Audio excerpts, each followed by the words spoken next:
The Idaho Psychological Association presents Prescription Privilege for Idaho Psychologists. Idaho is at the bottom of all states in the Union for the number of psychiatrists per capita population. Even more worrisome, the number of psychiatrists is declining as they age out of the profession. New physicians are not replenishing the psychiatric ranks because the pay scale is so much lower than other medical specialties. What are the consequences? Both civilian and military facilities are having difficulty finding adequately trained mental health providers. Waiting lists, if appointments are even available, can be several months long. Medication follow-up can be inadequate. And the correctional system ends up being the mental health facility for far too many people who cannot otherwise find or afford treatment. Can't people other than psychiatrists prescribe mental health medicines? Yes.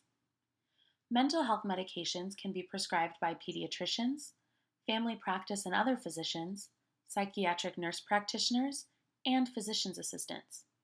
In fact, 70 to 80% of all psychiatric medications in this country actually are prescribed by a non-psychiatric provider. What is their training? Physicians, including psychiatrists, usually have about 12 years of training, or approximately 20,000 hours. Only psychiatrists, but not other specialties, have training in doing psychotherapy. Nurse practitioners have 4 to 5 years past an undergraduate degree. Their programs do not train in psychotherapy. Physician's assistants have 2 years of training past a bachelor's degree. They have to be supervised. They do not have training in psychotherapy.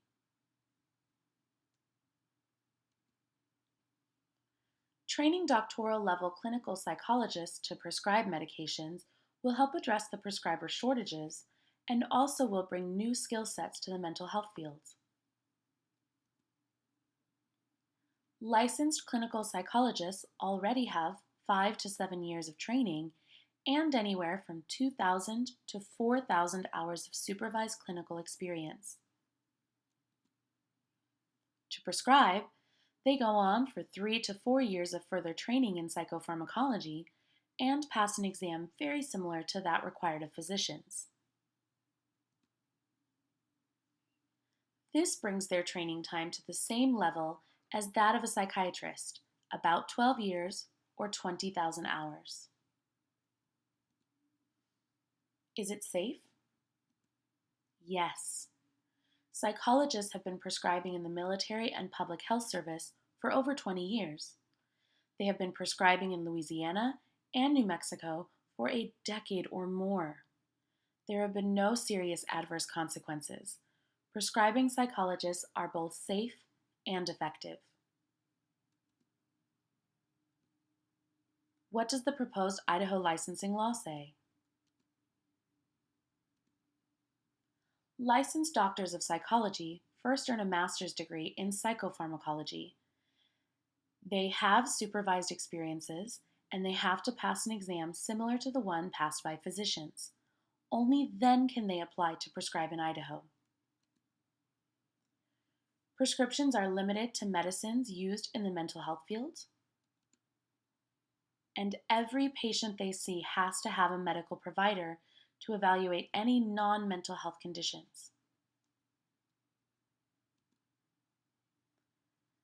The psychologist is required to collaborate with the medical provider or providers to ensure that the patient has comprehensive care.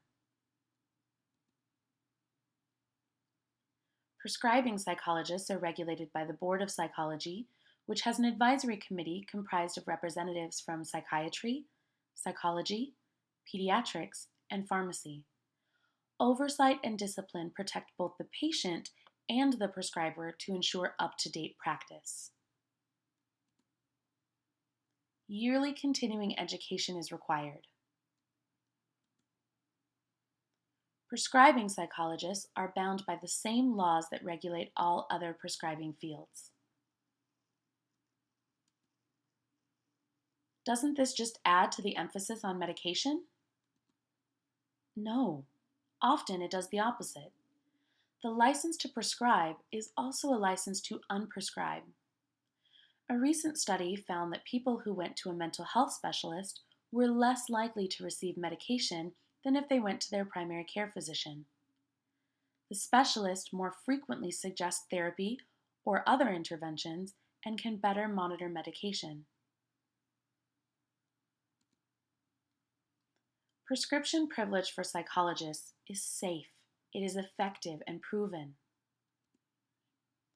It will increase the number of providers and significantly increase the number of providers with advanced training in psychotherapy.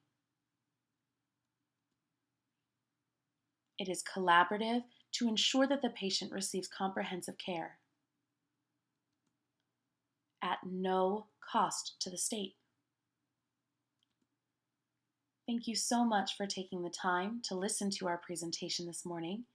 Any questions or comments can be sent to suefarb@aol.com or ipaoffice@idahopsych.org.